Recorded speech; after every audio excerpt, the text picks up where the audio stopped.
भैया थोड़ा नीचे रखिए ना मोबाइल। सीधा आपको जी रिजवान का नाम रजाक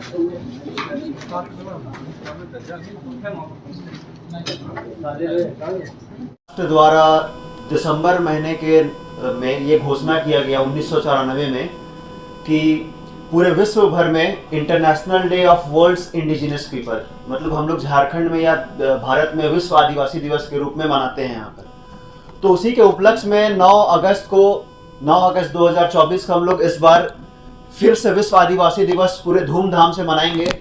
आपको पता होगा कि संयुक्त राष्ट्र में उस वर्ष घोषणा किया गया था United nation declaration on rights of indigenous people, जो ILO कन्वेंशन 169 था। उसमें बहुत सारे आदिवासियों का अधिकार के बारे में बताया गया था, उनके जल जंगल जमीन को संरक्षण देने की बात कही गई थी, और यही हमारे देश के प्रतिनिधि भी उस पर हस्ताक्षर किए हैं। तो तब से लेकर के अब तक लगातार विश्व आदिवासी दिवस मनाया जा रहा है, और इसे पूरे धूमधाम से पूरे विश्व के साथ साथ हमारे देश भारत और झारखंड में भी मनाया जाता है। तो हमारे जो युवा की टीम पिछले वर्ष से एक बाइक रैली के माध्यम से हम लोगों ने विश्व आदिवासी दिवस मनाने की घोषणा की थी। और इस विश्व आदिवासी दिवस में हम लोग पिछले बार का जो हम लोग का थीम था, जो मणिपुर में जो घटना थी, उसको लेकर के हम लोग सड़क पे निकल करके आक्रोशित हुए थे और हम लोग बाइक रैली निकाले थे। और उस वर्ष की भांति भांति इस वर्ष भी हम लोग जिस तरह से पूरे देश में आदिवासी के खिलाफ आज भी शोषण और अत्याचार हो रहा है, खासकर हम झारखंड की बात करें तो जमीन लूट हो रही है, आए दिन जमीन के नाम पर आपस में दो पक्षों के बीच में गोलीबारी हो रही है, हत्या हो रही है। बहुत सारे हमारे बीच में सुरक्षा कवच हमारे कानूनी रूप से है, CNT एक्ट है, SPT एक्ट है, इसके बावजूद भी हम अपना जमीन का संरक्षण नहीं कर पा रहे हैं।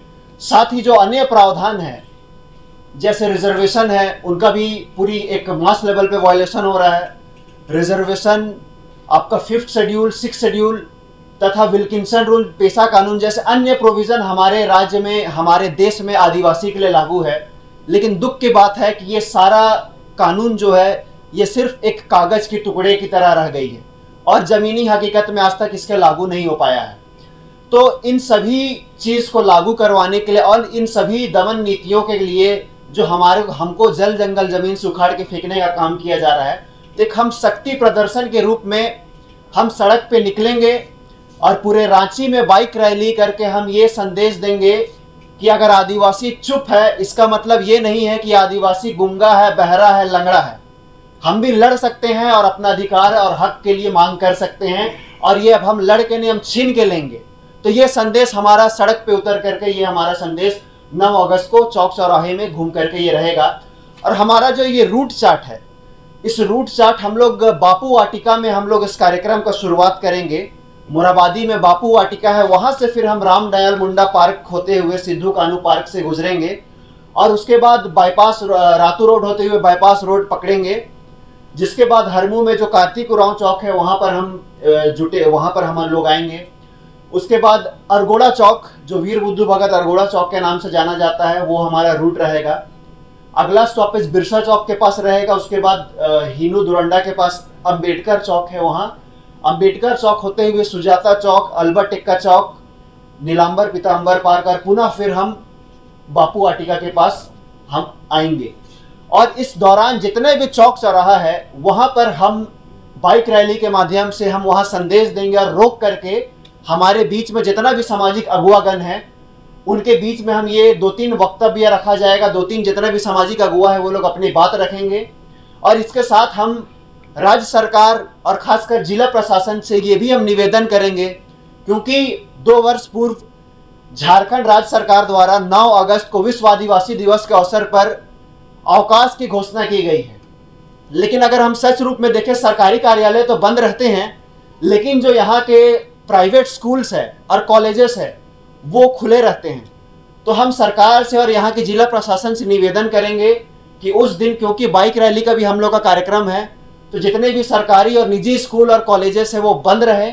और यदि अगर वो बंद नहीं करते हैं तो सड़क पे भीड़ भड़ाका होगा, उससे अगर किसी तरह से अगर उनको परेशानी होगी तो वो हम लोग के लिए जिम्मेदारी नहीं होगी, क्योंकि ये पूरे विश्व भर में धूमधाम से मनाया जाता है। एक दिन 9 अगस्त को हम लोग इस तरह का कार्यक्रम करते हैं, तो इसमें सहयोग करें।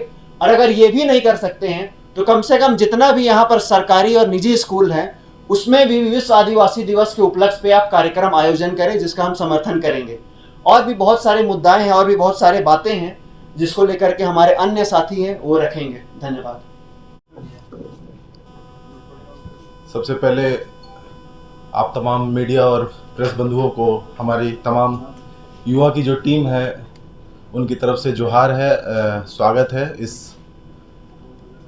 प्रेस क्लब में। और आज हम यहाँ जमा हुए हैं एक मकसद से, एक आपके माध्यम से एक मैसेज, एक आह्वान करने जा रहे हैं।